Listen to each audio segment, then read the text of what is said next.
Lux presents Hollywood. The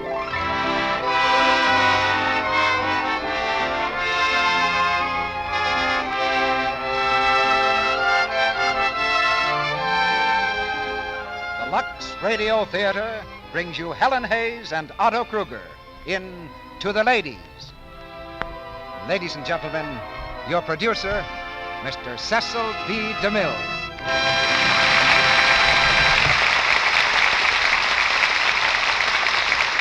Greetings from Hollywood, ladies and gentlemen. Special greeting tonight to the ladies, and even more especially to one lady, the First Lady of the American Theater, Miss Helen Hayes. Upon her dainty shoulders, she wears the mantle of dramatic greatness, and in her slim hands she holds the key to all our hearts. We asked her to do the play To the Ladies because it was one of her biggest Broadway hits. When she arrived at our stage door for the first rehearsal, we had Otto Kruger here to greet her. Otto was a leading man in the New York production, and he plays his original role tonight. To the Ladies is a romantic comedy written by two of the country's favorite playwrights, George S. Kaufman and Marc Connelly. Perhaps I should say it's a realistic comedy, because the two men who wrote it have proved to all men that this is a woman's world. Naturally, we dedicate our play to the ladies, and it's brought to you by Lux Flakes, a product that's dedicated to the ladies. Lux Flakes works from sun to sun to see that woman's work gets done. And now for an advanced course in romance and diplomacy, we raise the curtain on Act One of To the Ladies, starring Helen Hayes as Elsie and Otto Kruger as Leonard.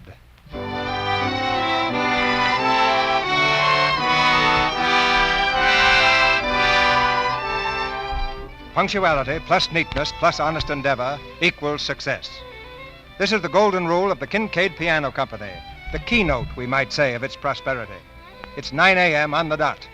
100 minor clerks arriving in the nick of time with bright and shining faces go quickly to their desks, dust off their mottos, and begin the day's routine. But now, in the midst of all this honest endeavor, comes a shrill voice. Fire!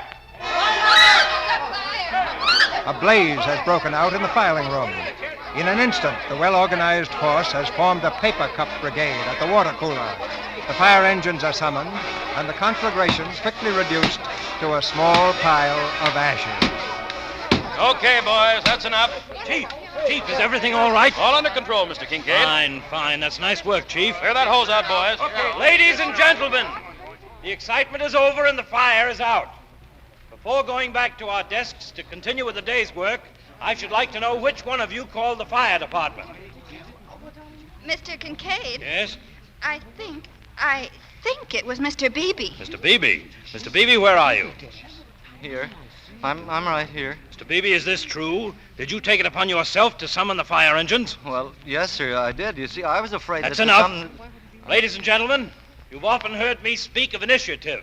You have just witnessed a splendid example of it in the quick-witted action of Mr. Leonard Beebe. Mr. Beebe, my congratulations. Oh, thank you. Mr. Beebe, I should like to see you in my office, please, at 10:25. Yes, sir. I'll be there. Yes, sir.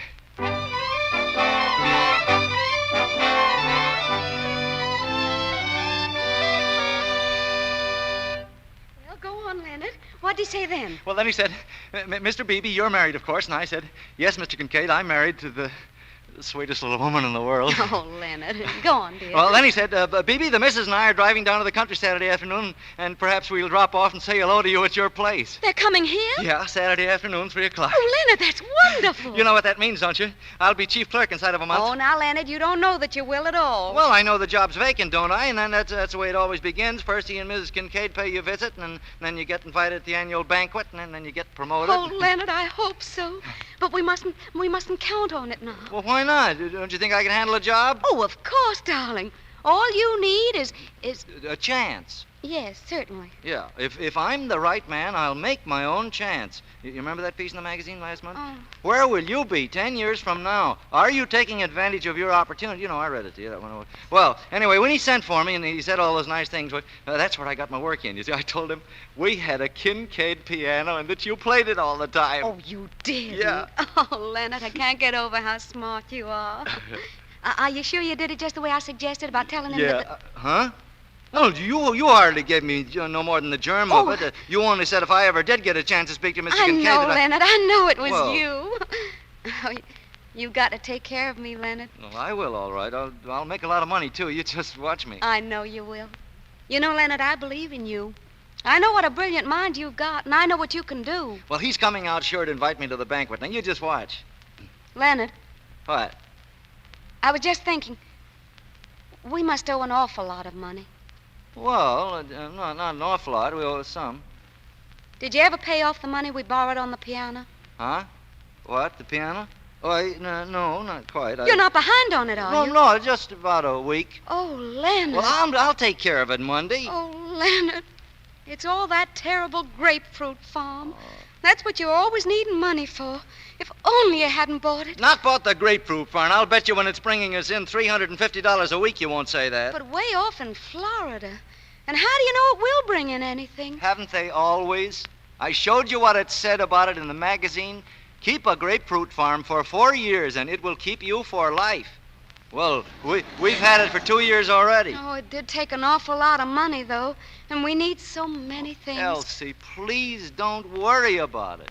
Now, someday, I'm going to give you everything you want. And I've got a feeling that someday starts this Saturday afternoon.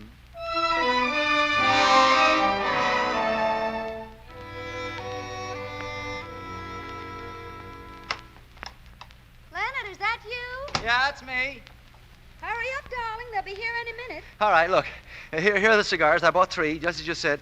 Hey, 40 cents apiece. Ooh, they're terribly expensive, aren't they? Say, you know, Elsie, I think you're wrong about not giving them something to eat. Yeah, they judge us by what we do. But not by a lot of food. No, Leonard. Well, all right, then. Well, listen, what about that bottle of champagne, then? The Christmas present from Uncle Fred? Well, what's the difference? We never get a better chance to use it. Well, I'll put it on ice. Where is it? In the hall closet, on the top shelf. You'll have to use a chair. Yeah. Be careful, Leonard. I will. Say, you know those cigars? They're genuine flor de payas. They're the same kind of millionaire smoke, you know. There was a long piece about famous men and their cigars last Sunday. Did you read it in the World magazine? No, Leonard. Leonard, Huh? they're here. Oh, all right. All right, don't get excited. Now, take it easy. Here, put this on the ice, will you? Open the door, dear. All right. Now, easy does it. Relax. Good afternoon, Mr. Hello, Chester. Well, hiya, Leonard. What's the matter? Oh, I thought you were... No, never mind. Hello, Elsie. How are you? Well, I'm fine, Chester. Leonard, push that chair back where it belongs. Well, cleaning up for the great visit, eh? Do you know about it? Oh, sure. Everybody in the office knew it when I left. Said the boss had his eye on Len and was coming out to invite him to the annual banquet. Funny how things get around. Yes, ain't it, though? Say, Elsie, don't you think you'd better put that on ice? I'm going now, dear. Ah, something to drink? Yes, Chester. but Well, we're not fine. Well, Leonard, I guess you're doing all right, eh? You mean with the boss? Yeah. Say, how did you ever get him to come out here? Well, I'll tell you if you don't let it go any further. Uh-huh. It was just a bit of psychology with me. Yeah? Yeah, you know how he feels about all his employees having pianos? Don't I look at the sign all day long? A Kincaid piano is the heart of the home. Yeah, well, I told him we had one. Say, that was pretty smart. Sure, I just sized them up, that's all. Character reading. You remember that ad I showed you? If a man has a long nose and a high forehead and... where's that magazine? I'll show you what I mean. Hey, is this the one? Hey, I'll look it up for you. Yeah, that's it. Ah, glasses, eh, Elsie? Yes, Chester. 4 of them. We're expecting Mr. and Mrs. Kincaid, Chester. I know. Right away. Well, here's that character reading ad, Leonard. Where? Hey, all right here. Oh, Leonard, I wish you wouldn't pay so much attention to those advertisements. Oh, is that so? Well, that's where I learned about the grapefruit farm. Yes, I know. Well, a lot of fellows have got good tips out of here. Look at this. Babson of Iowa made $600 the first month. That's that popcorn machine, you know, Sheriff. Crispets, huh? Yeah. McCormick of Michigan made $550. What McCormick? Huh? What McCormick? What? Michigan? What's his first name? What's the difference what his first name is if he made all the money? But did he make it? Well, of course he made. Doesn't it say so right here? Oh, And I suppose you think thousands of fellas don't make a lot of money out of these correspondence courses, too. Leonard, don't you know that those things are for the people who haven't got it in them, who have to acquire it from the outside?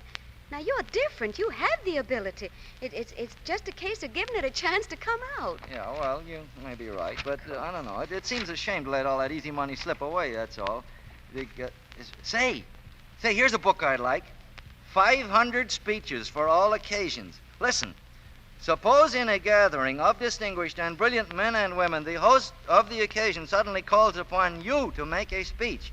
Would you stammer and sit down, or would you electrify one and all by your eloquence, fairly swinging them off their feet by the magic of your words? Watson's Manual of Speech-Making shows you how 500 sample addresses clip the coop today. A friend of mine has one. They're good. Yeah. Send $3 for 30 days trial, your money refunded. Gee, that, would be kind of nice to have one of those things, huh? Oh, but Leonard, you're never called on to make a speech. I know. It's only $3, though, and you Well. got... Elsie, they're here. Mr. and Mrs. Kincaid. All right, darling. I'll let them in. Chester, do you mind? Me? Mind what? Chester, don't you see? Oh, you mean you want me to go? Oh, sure. Thank you, Chester. You can go out by the kitchen. Okay, so long, Len. Good luck. Yeah, thanks. Oh, Mrs. Kincaid, I'm Mrs. Beebe. How do you do? Come in, please. How do you do? Oh, how do you do? How do you do, Mr. Kincaid? Hello, Beebe. How are you? My wife, Mr. Beebe. How do you do? How do you do? Sit down, Mrs. Kincaid. Oh, let me take your wrap, Mrs. Kincaid. Oh, yeah, excuse me. Sure. Well, how's business? Oh, fair. That's too bad. Huh? Oh, I mean, no, it's too bad. I mean, it isn't better than fair. well, Leonard, perhaps Mr. Kincaid would like a cigar? Oh, yes. Cigar, Mr. Kincaid? No, thank you. Huh?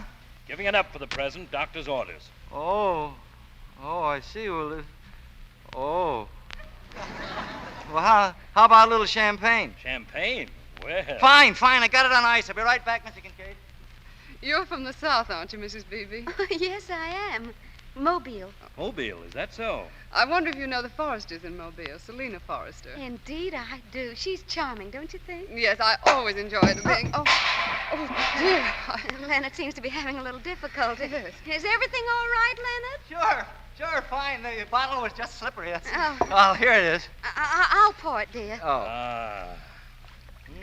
Very fine champagne, Beebe. Yes.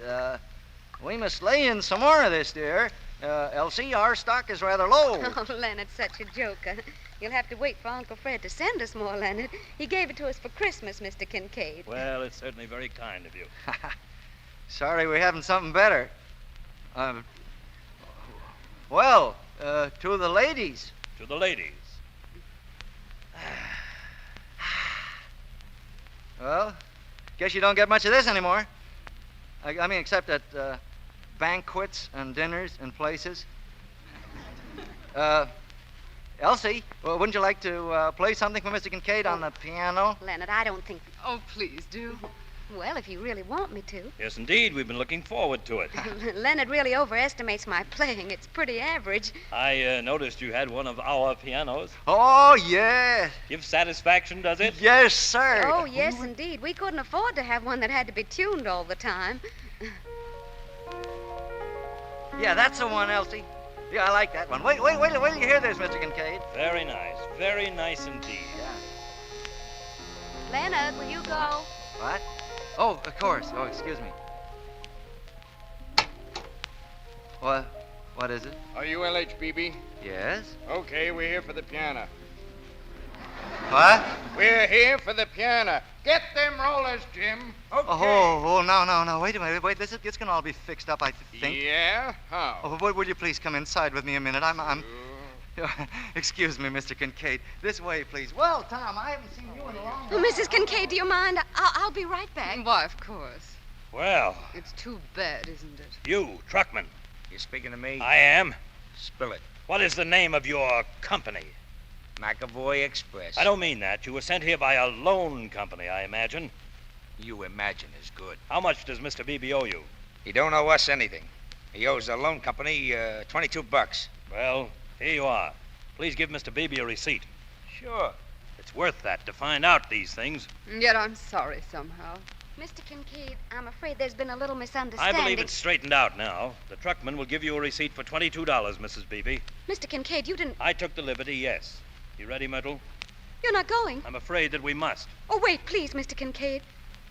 I know you think that Leonard's been extravagant, but he hasn't. I mean, you think he's been spending money foolishly. I'll admit I'm a little prejudiced. I don't like to see any of our young men in debt.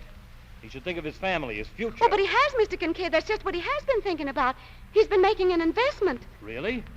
Buying a farm. Oh, is that so? A grapefruit farm in Florida. Oh. He's been saving every penny he could just to pay off what we owed on it. And then just a few days ago, he had a chance to pay off all the balance at a big reduction. The company made him an offer to, and so we borrowed $400 on the piano. But he did it to buy the farm with, and after all, that's saving, isn't it? Mrs. Beebe, there's no reason why you should feel called upon to explain to me. But there is. Listen. Oh, golly, if I could only make you understand. But, of course, you've never been poor, either of you. Mrs. Kincaid, do you understand? Well, I mean, really poor. So that a few dollars actually mattered, and you had to be awfully careful what you did with them. So that you had to plan weeks ahead, so much for each little thing, and then if something came up that you hadn't counted on and that just had to be paid, well, that meant that you had to do without something that you almost had to have to live. Well, you see, we've done that ever since we're married. Well, we don't mind being poor, you know, but then when it looks as if you've almost helped each other out of it and the chance comes, if I could only make you understand. Don't worry, my dear. It'll be all right. Well, folks, I'm sorry about the interruption. Never mind, but Beebe. You ready, Myrtle? Yes. Oh, John, I forgot my bag. You... What? I said I forgot my bag. Oh, yes, dear. Here it is, Mrs. Kincaid. Thank you. Well, John? Yes, dear, in a minute. Beebe.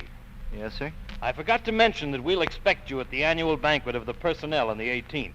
We like to have one or two of you younger fellows present, you know. Why, yes, but... That's fine. I intended mentioning it earlier, but I forgot.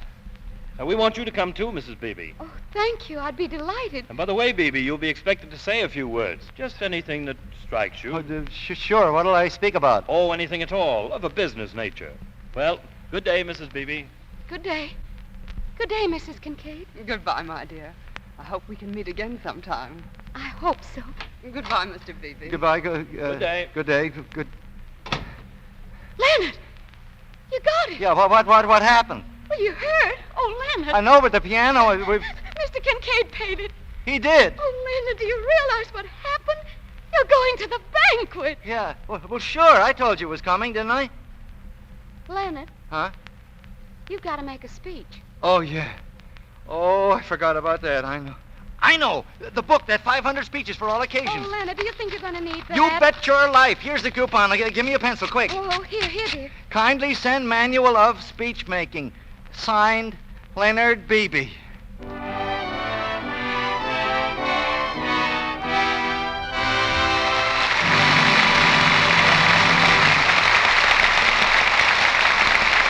In just a moment, Mr. DeMille brings us Act Two of To the Ladies, starring Helen Hayes and Otto Kruger. During this short intermission, we're going to bring you a study in contrasts, the story of two girls. Here's popular Polly. She's dainty and jolly, as bright and as gay as a lark. Her phone's always ringing, her date book is brimming, and she's singing from dawn until dark. It's a happy day.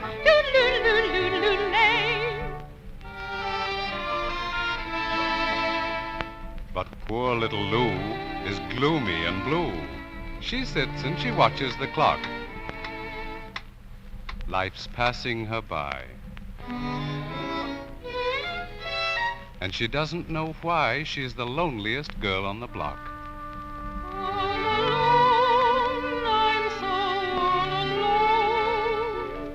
Now there you have two girls, equally pretty, yet one is popular, the other left out of things. Why do things like that happen sometimes? Maybe we can answer that best by looking at popular Polly for a moment. From the crown of her head to the tip of her toes, she's neat as a pin and as sweet as a rose.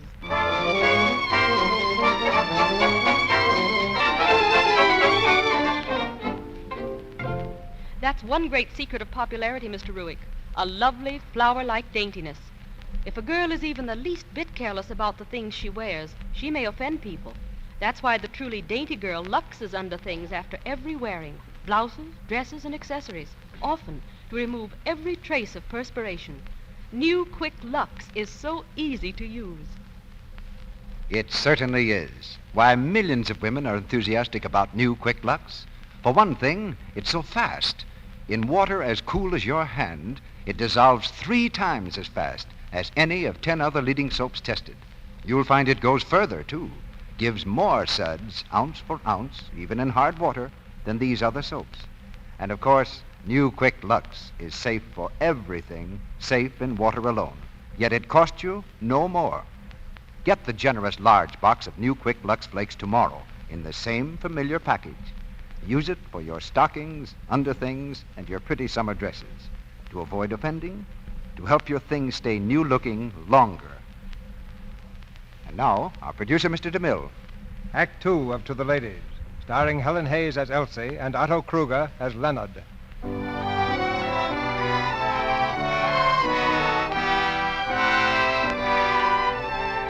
The night of the great banquet approaches rapidly. In the office, Leonard works at fever pitch, the chief clerkship almost within his grasp. But now a cloud appears on the sunny horizon, in the person of one Thomas Wood Baker, a young, ambitious fellow worker. Mr. Baker wears a supercilious smile as he stops one morning at Leonard's desk. Good morning. Oh, hello, Baker. I just wanted to congratulate you, Beebe. I hear you're going to the banquet Wednesday night. That's right. Thanks a lot, Baker. Well, I'll be seeing you there, I guess. You what? Sure, the boss invited me, too. Oh, I see. You, going to make a speech? Yeah, I am. So am I. Oh. Well, may the best man win, eh, Beebe? Yeah. So long. See you Wednesday. Yeah, see you Wednesday.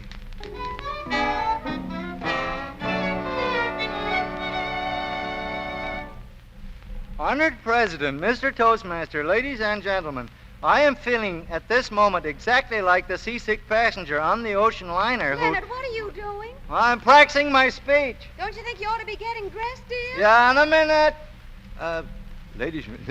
Ladies and gentlemen, I am feeling at this minute exactly like the seasick passenger on the ocean liner who was asked by a fellow passenger who was amused by his illness, "Are you afraid you are going to die?" "No," said the sick man, "I'm afraid I'm not going to." As an orator, I am non-est. However, Leonard, here's your shirt, dear. I put the studs in for you, and your suit's laid out on the bed. All right, thanks, darling. That'll give me more time to rehearse the speech. And You're not putting anything more in it, are you, dear? Huh? I mean, it sounded just the right length to me. You still don't like it, do you? Well, I think it's wonderful for what it is, but I still believe you could have written a better one yourself. Better than one written by experts? Well, you could have made it less like a regular speech. You know, more like the way people talk. Well, people don't go to a banquet to hear people talk just the way they talk. Gee, they could hear that at home. Of course, I don't know much about banquets, dear. All right, well, I can tell you, regular speeches, and that's the thing. And at a business dinner, oh, well, after all, a man knows best about business dinners. Oh, yes. Well, of course, I'm glad you're going, but I'm still... You mean you'd rather I wouldn't go, Leonard? No, I want you to go, only as long as the other men's wives are going. But, look, I got a chance to be chief clerk of the department if I do this thing right. I can't seem to make you understand. Why, Leonard, I do understand. And I won't discourage you or stand in your way anymore. I'll just remember that you're my champion and that you're doing it for both of us. Well, then. Oh, Leonard, I don't know what I'd do without you.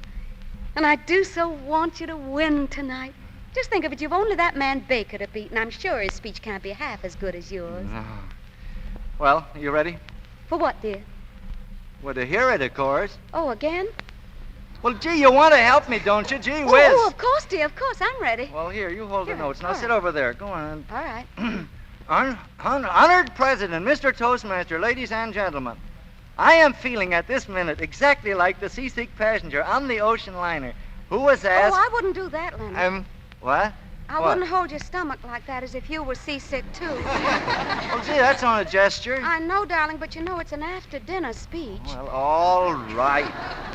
Gee, exactly like the seasick passenger on the ocean liner who was asked by a fellow passenger who was amused at his illness, "Are you afraid you're going to die?" "No," said the sick man. "I'm afraid I'm not going to." And then I wait while they laugh. Yes. That's good, huh? Yes. Leonard, I thought if you could think of one of your own, maybe... Yeah? Oh, so how about the one about the old maid and the hotel clerk? You know, Huh? when the old maid comes in and she says... I guess the other one's all right, Leonard. Never mind. Well, gee, what did you stop me for? I'm sorry. Go on. All right, here I go now. As an orator, I am non-est. However... I know what it is. I was just thinking that non-est business, that's pretty good, huh?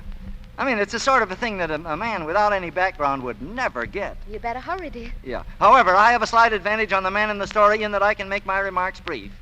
Tonight? There's a pause there. I wouldn't make it too long. Well, gee, the book says so. All right, dear. All right. Go ahead. All right. Tonight is a big night to me in every way. Oh, Leonard. Huh? Do you think you ought to hit the table like that when you say that? No. Elsie, please, the book says that when I'm sorry, dear. Go on. All Go right. on. Oh, gosh. I'll answer it, dear. You go on with your practicing. Yeah, tonight is a big night for me in every Hi, way. Elsie. Hello, Chester. I Well, feel hi, Helen. very humble How's the and speech-making very business? proud, and I thank you very much indeed. Hello, Chester. Hi. Leonard, I've got to start getting dressed. Now, do hurry, dear. Okay. Say, Chester, you didn't see the evening paper outside, did you? No, why? Well, I just thought there might be a list of the guests in it. I am feeling at this minute exactly like the seasick passenger. Yeah, what's the matter, Len? Huh? Something you ate? No, that's my speech. Oh. Like the seasick passenger on the ocean liner who was asked by a fellow passenger, "Are you afraid you are going to die?" "No," said the sick man. "I'm afraid I'm going to live." Are you pulling that one? What's the matter with it? It's corny. What do you mean, corny? Okay, take it easy. Oh, Leonard, you've got to get ready. Yeah, just a second, Elsie. Of course, that newspaper would be late tonight. Oh, listen, if you want a paper so bad, I'll go out and get one for you. Oh, would you, Chester? Oh, sure. I'll be back in 2 minutes. Thanks, Chester. Now, Leonard, you can get dressed while he's gone. I'll call for a taxi. Okay, Elsie.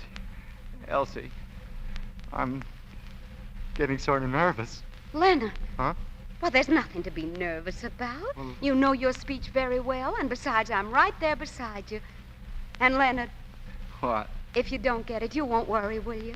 I'll love you just the same. Always. I will, you too, Elsie. And if something does go wrong and you don't get it, Well, we'll get down to Florida and make a lot of money. yes. Paper? There's the paper. I gotta see what it says. Leonard, let me look for it while you get dressed, will you? Here, it ought to be in the dear. second section somewhere. Let me see it, No. darling. Here it is. Right under the advertisement. John Kincaid's son's 97th anniversary. Among those present, Mr. and Mrs. George... Mr. and Mrs. Leonard Hamilton Beebe. Oh, Leonard! There you are. Mr. and Mrs. Leonard Hamilton Beebe. What do you think of that, Oh, huh? I'm proud of Gee, you. we ought to get a lot of copies of this, huh, Elsie? Oh, Elsie, Well, what's the matter, Leonard? it's the grapefruit. The grapefruit? It's no good. What? Listen.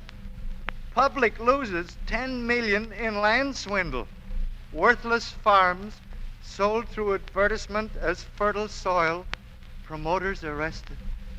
Oh, Elsie. Give me that. Francis D. Stevens. That was the man's name, wasn't it? Yeah. Oh, darling. Gee, worthless. The thing we were counting Oh, on. Leonard. Leonard, listen. You know I love you and believe in you. Now, look, Leonard, this thing doesn't matter. When you've had your promotion and you're making a lot of money, well, you won't even think anything about it. Of course, it's a disappointment at first, but everybody has those. I don't care who it is. And no matter what happens, we have each other. Leonard, take me in your arms. That's right. Now kiss me. And remember that no matter what happens tonight, whether you win or lose, it makes no real difference to me. I'll win. Of course you will. Of course you will.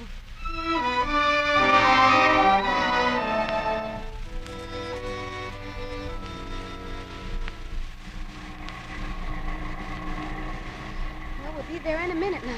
Go ahead, darling. I feel exactly like the seasick passenger who... On the ocean liner? The seasick passenger on the ocean liner who... Elsie, What, dear? you know something? I do feel like that passenger.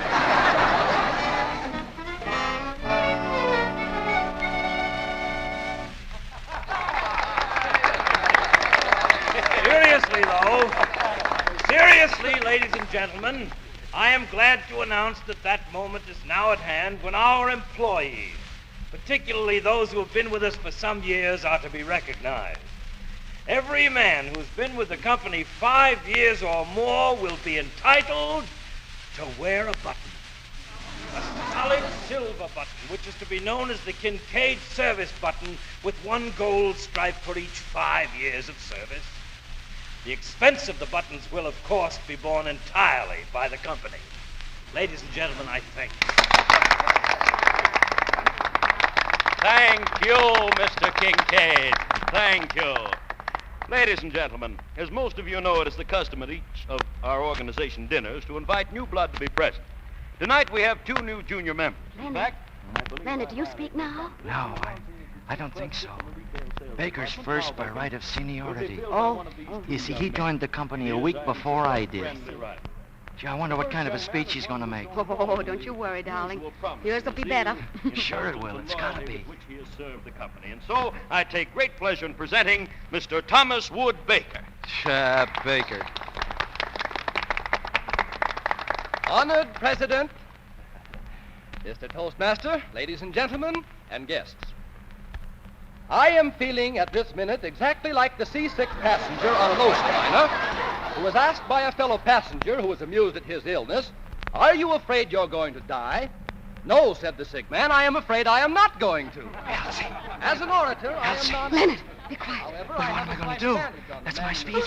You must have used the same book I used. Oh, Leonard, you'll just have to think of something else. I Leonard. can't. I can't think of anything. My mind's a blank. Leonard, pull yourself together. You've got to say something. No, I want to go home. No.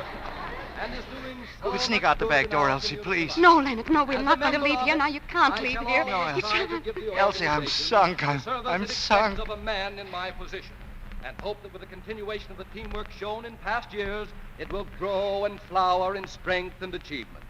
I feel very humble and very proud, and I thank you very much indeed. Thank you, Mr. Thomas Wood Baker. And now I'm going to ask the second member of the younger generation to say a few words. A young man of great promise. Ladies and gentlemen, I take pleasure in introducing Mr. Leonard Hamilton Beebe. Ladies and gentlemen, Mr. Beebe and I have prepared a little surprise for you tonight. Just about the middle of the afternoon, this very afternoon it was, Leonard suddenly got laryngitis. He does it once in a while, and it was all he could do to speak above a whisper. He's feeling a little better when he got here, but he was afraid he wouldn't be able to be heard if he spoke himself. And so he gave me the list of what he was going to say. Didn't you, dear? Yeah. Yeah, dear, I did. So, ladies and gentlemen, if you don't mind, I'll deliver Mr. Beebe's speech just the way he was going to deliver it. Do you mind? Thank you. Thank you. Well, Mr. Beebe wants me to say that what he was going to talk about was sanity. He refers to a spirit that's coming back into the business world after having been gone for a long time. A spirit we've got to recognize and hold on to. I mean, he means that after a good many years of dilly-dallying and theorizing about how to get a little humanity into business, today we're actually just going ahead and getting it there instead. It seems to me that about everybody in the world has written a book or designed a chart that'll show you how to strengthen character by mathematics or get a personality by mail or make friendships according to science. A good many people have apparently been trying to find human nature all laid out and classified in textbooks and on maps. Now, Mr. Beebe knows he's pretty young, but he's been able to observe that these theories are wrong.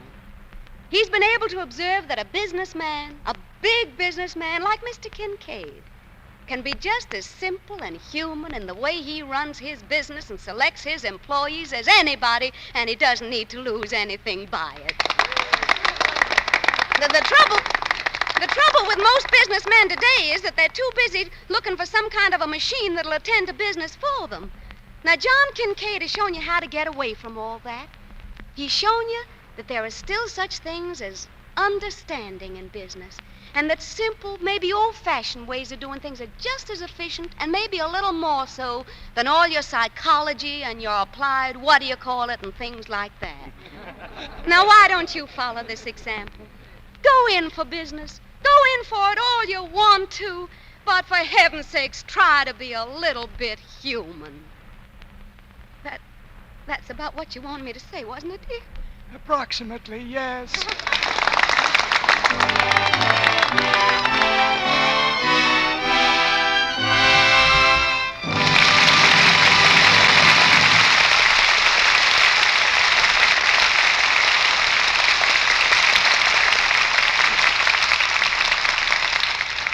After a short intermission, Mr. DeMille presents Helen Hayes and Otto Kruger in the third act of To the Ladies.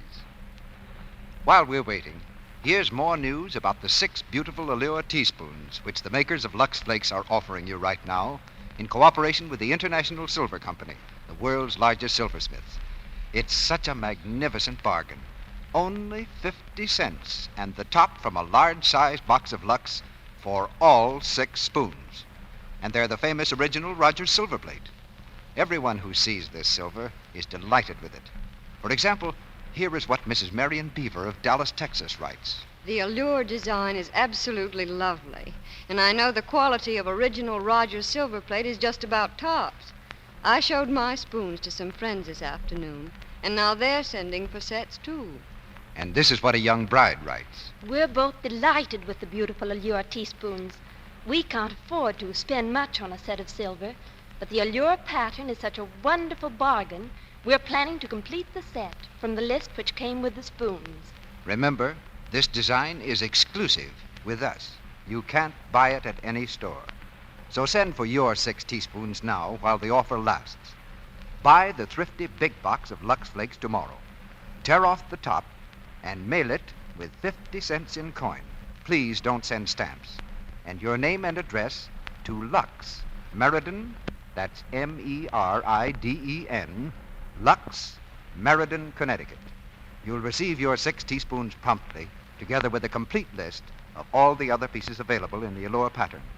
This list includes the smart new Viand knife and fork, with shorter blades and prongs and longer handles, which are so tremendously popular right now. They're so beautiful, I know you'll want to send for them, too. The list tells you how.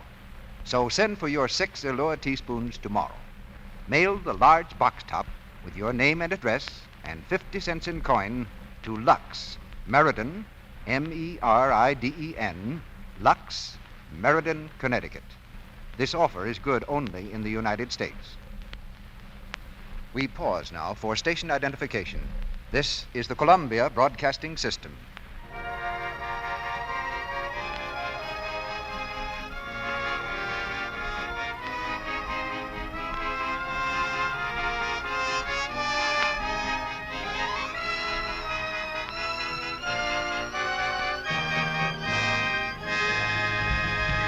The curtain rises on the third act of To the Ladies.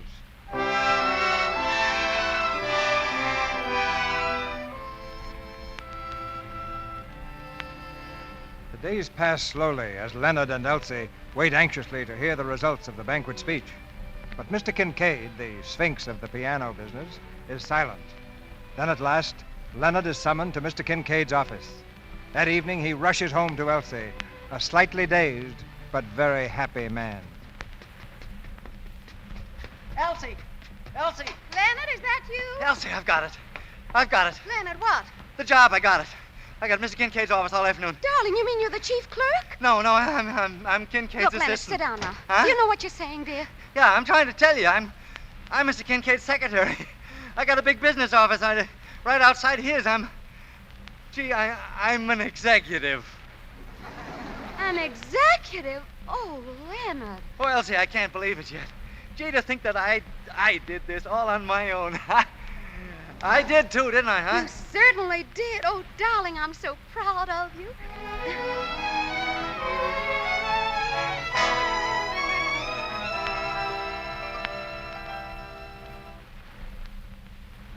Now, let's see, where was I, Miss Fletcher? Memo to Mr. Tillison, Ray Mailing Department. Ah, yes. Now, take this, please. Mr. Toohey now has 12 girls in the mailing department, but believes with me that men not only could do the work better, but much more quickly than women. Paragraph there. And as you know, we believe, as a general rule, women are not so capable as men in business. Signed, L.H. Beebe. Now, let's see. That's all. Yes, sir.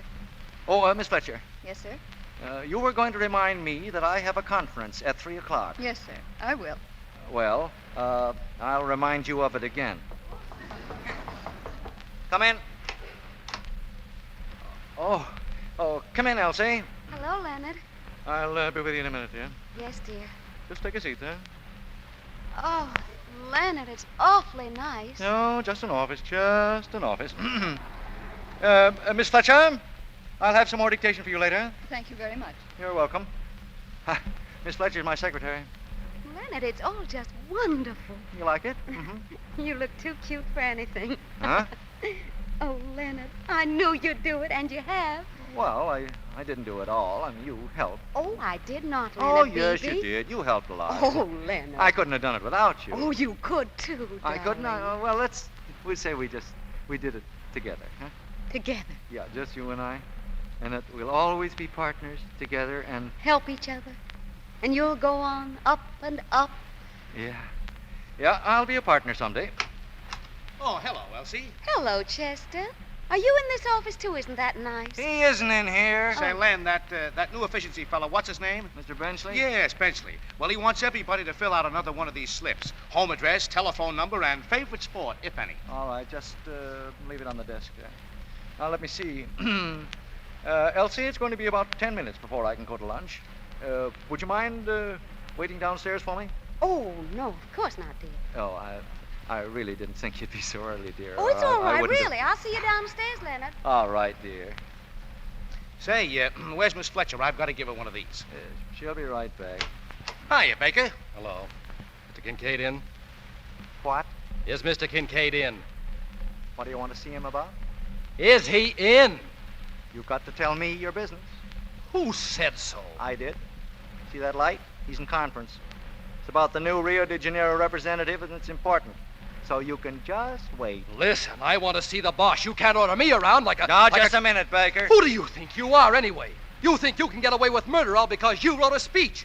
And even then, you had to have your wife say it for you. Oh, yeah, that's your And story. if you ask me, it wasn't much of a speech either. Is that so? I think it was rotten. Hey, now listen here, Baker. Chester, you keep out of this. And let him say it was a bum speech. I will not. Now listen, Baker. Chester, you don't know what you're talking about. I thought it was good. What do you know about that? Well, Chester, for the love of Mike, will you... You didn't even hear it. Is that so? Well, I heard him rehearsing it. No, you didn't. I never made that speech. You never heard me at all. I did so. You did not. I did so. I remember it myself about the seasick passenger, that one you got out of the book. What? Seasick passenger? I tell you, he doesn't know what he's talking about. I threw the speech away. What else did he say? Something about how he was non-est as a speech maker? You know darn well he did. Say, what are you trying to do? I didn't say anything of the kind. That was all thrown away, and if you say it wasn't, I'll bet... Oh, I'm on. You had to have your wife save you. Went and got promoted on something his wife did. I tell you, it's a lie. I never was going to make that speech. I wrote a whole new one. You did not. You were going to make my speech, only I made it first, and your wife had to save you. Laryngitis. I certainly a yellow streak. That's what it was on the square. May I inquire what this is all about? Oh, Mr. Kincaid. Well, you see, Mr. Kincaid, he wanted to... I'll tell you, Mr. Kincaid. Beebe never wrote that speech his wife made at the banquet, the one you promoted him for. He didn't have a thing to do with it. He wasn't able to make one himself, so he got his wife to do it for him. You may go, Baker. Yes, sir. You too, please. Huh? Me? Oh, sure. Well, I'll take it. No, I'll take it myself. Hello? Oh, you mean about the Rio appointment? No, I haven't made up my mind yet. Maybe Mr. Fernandez. I'll let you know. Beebe? Yes, sir? I hope, of course, that Mr. Baker was mistaken, but I shall expect you to tell me the truth. You did write the speech that Mrs. Beebe delivered at the dinner? Didn't you? Beebe, this is a very serious matter. Am I to understand that you have been deceiving us? Well, it wasn't exactly that way. You see how it Did came you up or with... did you not write that speech? No, sir. Your wife did it all? Yes, sir.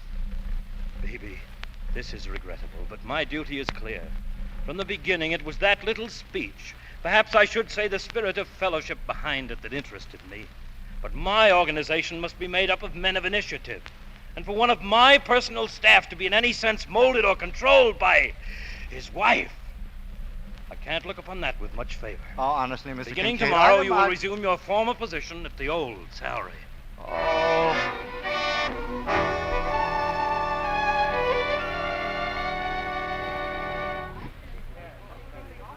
Street floor, going up. Leonard, here I am. Can we go to lunch now, dear? Elsie, I came down to tell you Leonard, what's the matter with you? nothing that you can help. Leonard. I'm not his secretary any longer. I'm going back to the old job. What? Oh, Mr. Kincaid, he found out about, the speech. Oh, Leonard. Oh, Leonard. Oh, Elsie. Don't you care, dear? You know I'm standing beside you, don't you? Yes. You're standing beside a clerk. Oh, Leonard. Kincaid was right. That's all I am. Even if I had gone right up the ladder, everybody thought I was a big success. I'd know they were all being fooled. Underneath it all, I'd still be just an ordinary, everyday clerk. Oh, Leonard, you mustn't say that. I'm sure you'll get that job back again. Now, you're not to worry. We're not worry. We need just... No, let me talk to Mr. Kincaid. Maybe he'll change his mind. Oh, Elsie, you mustn't, please. You know, he might. You can't lose anything by it, No, Leonard. Now, you wait right here while I go... Oh, no, Elsie, please, wait. Elsie.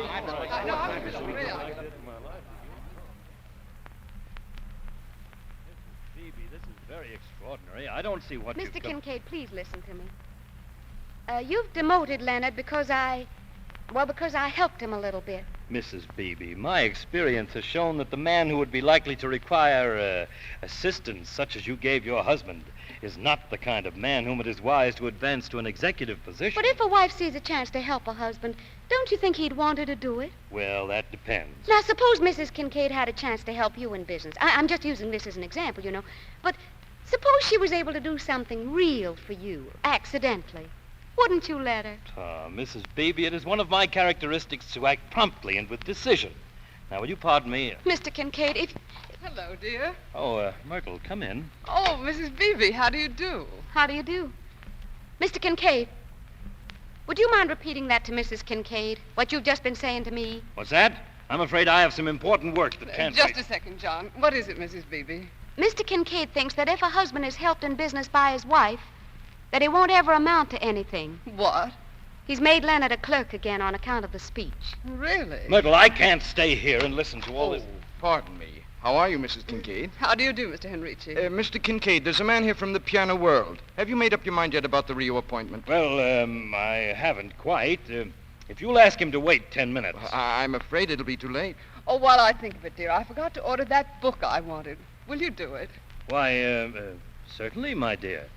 Henrici, I guess there's no use waiting any further. We'll go ahead with the appointment of Mr. Fernandez. Fine. I'll see to everything. Well, I'm glad that's off my mind. Now, John, to get back to Mr. Beebe. You've demoted him because you've learned it was Mrs. Beebe's speech. I certainly have. Have you known it all the time? In a way, yes. Oh.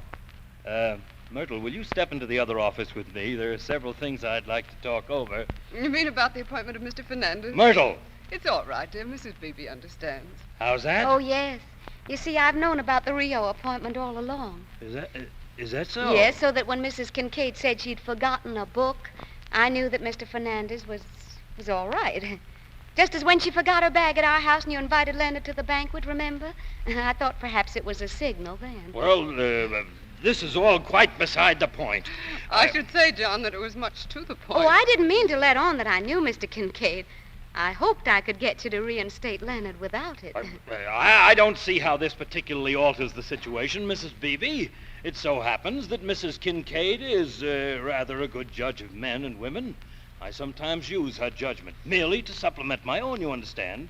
But ours is a peculiar case. Oh, so's ours. Oh, Mr. Kincaid, if you only knew it. Why, nearly all the men you meet are just like you and Leonard. They don't let you know it, of course, and I suppose sometimes they don't even know it themselves. But somewhere in back there's somebody, a wife or somebody, who's helping them all the time, either giving them encouragement or perhaps doing real things like Mrs. Kincaid. Well, nearly every man that ever got any place has been married, and that just can't be a coincidence. Well, what do you think of all this, Myrtle? Well, suppose we have Mr. Beebe come in. I'm sure things could be arranged. Very well. I I'll ring for him. Thank you, John. Oh, I'm so grateful, Mrs. Kincaid. Now, just a minute. I'm not bound to abide by Mrs. Kincaid's decision. No, but you always do. On the contrary, I do not. I certainly do not, and in this case... In this case, dear, you will. Yes, dear. Did you ring for me? Come in, Beebe. Yes, sir. Beebe, I have felt from the beginning that you were a valuable man. Huh? This was all just a test. Well, I mean, I don't have what... always intended that the position in here should be yours permanently. Oh, yes, sir, but I'm sure that I've... Elsie, you It's want... all right, dear. It's all right. Beebe, suppose we step inside and talk it over. Yes, sir. But, well, there's something I want to say first. Yes, Leonard? Elsie, this was all your doing, and I want Mr. Kincaid to know it. Why, no, it wasn't, Leonard. Yes, it was. But things are going to be different from now on. I'm going to make them different. If you'll help. But you may not need me. Oh, yes, I will. Always. Coming, Beebe? Yes, sir. I'll be late tonight, Elsie. All right, dear. Mrs. Beebe, I hope that any information about things that you may have picked up won't go any further. No, indeed, of course not. Thank you. Not unless... Yes, I understand.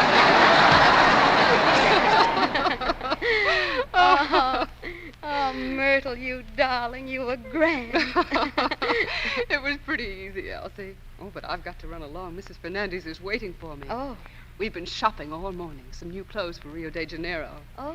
You know, you were quite right about her, Elsie. You know, I thought you'd like her. Yes, I think Mr. Fernandez will be very successful down there. She is such an able woman.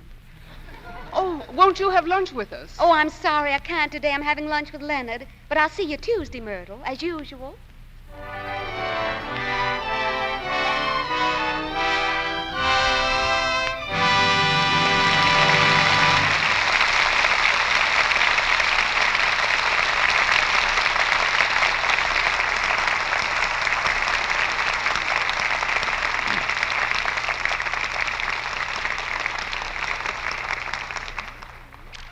In just a moment, Mr. DeMille brings our stars back for their curtain calls. But first, listen. Last call. Last call. Last call. That's a warning, ladies, that this is the last time we can tell you about the great bargain offer we have for you. The 6 handsome Allure teaspoons in original Rogers silver plate for only 50 cents and the top from a large box of Lux Flakes. That's about 9 cents a spoon, a value you run across once in a blue moon. It's too good to miss. So take down these directions now. First of all, buy a thrifty large-sized box of Lux tomorrow. At the same time, ask your dealer for the handy order blank, or just send your name and address on a piece of paper and the top from a large-sized box of Lux with 50 cents in coin, no stamps, please, to Lux, Meriden, Meriden, Lux, Meriden, Connecticut. Every piece is so exquisite, you'll treasure it always. And remember, this silver is guaranteed original Rogers silver plate. In fact, a written guarantee comes with the silver, which says, in part, every piece of silverware bearing the name William Rogers Manufacturing Company is guaranteed to give satisfaction in family use and will be replaced without charge at any time it does not conform to this guarantee. beauty, service, and a wonderful bargain. That's what you get in these spoons. A list of all the pieces available in the exclusive Allure pattern comes with the spoons.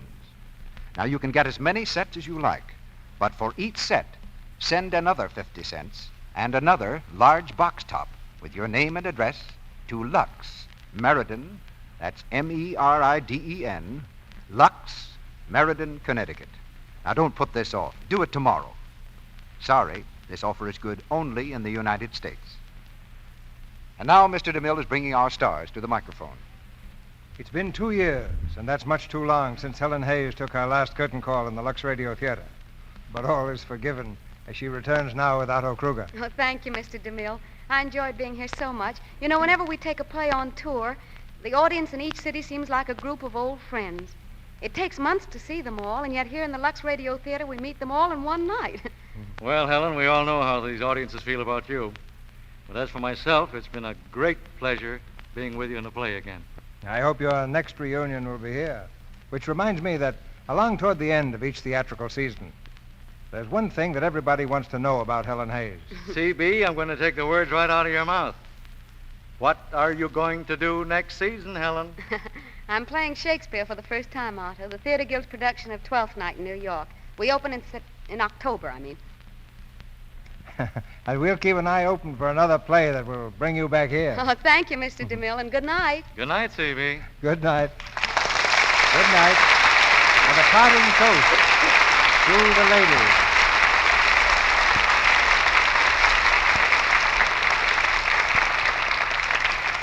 Tonight in the Lux Radio Theatre, we ring down the curtain on another season.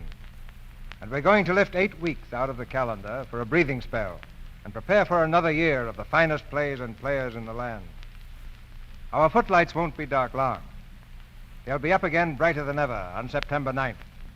But even for that short time, we're going to miss these Monday evenings. We're going to miss the excitement of the last dress rehearsal, of the call boy's rap on the dressing room door, his tense voice calling, 5 minutes, 5 minutes. Then the silent flash that says, we're on the air. And the music and the applause. Applause that echoes your applause in millions of homes. Most of all, we're going to miss you. And we sincerely hope that you'll miss us. During this past season, you've been a generous and I hope a happy audience. The kind that actors love to play to. And we'll keep on working for the approval you express to us in your letters and by your loyalty to our product, Lux Flakes and Lux Toilet Soap. The millions of you who sit in front every Monday night, row after row from Hollywood to the farthest corners of America, have made this a truly national theater, a theater of the people, for the people, and actually by the people. For you are the real producers of all our plays. Now our country is passing through times that call for serious thought. More than ever, the American people need unity, need their traditional unity of a single family. And I believe this National Theater is living proof that unity is an American characteristic. Millions of people sharing the same program, expressing the same likes and dislikes.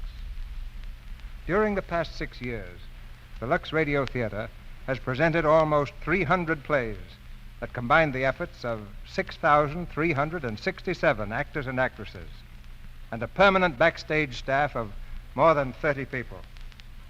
And we're proud of the enthusiastic support you've given us by your purchase of Lux Flakes and Lux Toilet Soap. Long before we return to the air in September, we'll be busy making plans for what we firmly believe will be the best season that we've ever had, the 7th season in this theater.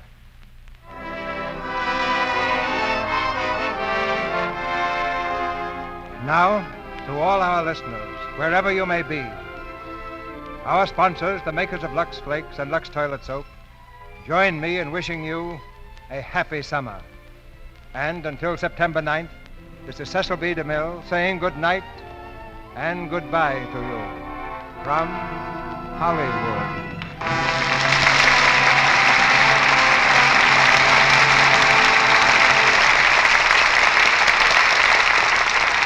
Heard in tonight's play were Arthur Q. Bryan as Kincaid, Edward Marr as Chester, Gloria Holden as Mrs. Kincaid, Tristram Coffin as Baker, Lou Merrill as Toastmaster, Stanley Farrar and Wally Mayer as Truckman, and Ann Tobin as Miss Fletcher. And here's news about 2 new radio programs from our sponsor, which go on the air next Wednesday evening. A solid hour of fun over the Columbia Network. The first half hour will be the air debut of Meet Mr. Meek. The second half hour, Uncle Jim's Question Bee. Now, if you're thinking about vacations, don't miss the first Mr. Meek program. It's an hilarious story of his own vacation, which his domineering wife, Agatha, and his worthless brother-in-law, Louis, tried to plan for him. So, meet Mr. Meek and stay tuned in for the sensational Uncle Jim's Question Bee next Wednesday evening. See your local paper or radio magazine for time and stations. Our music was directed by Louis Silvers, and your announcer has been Melville Ruick.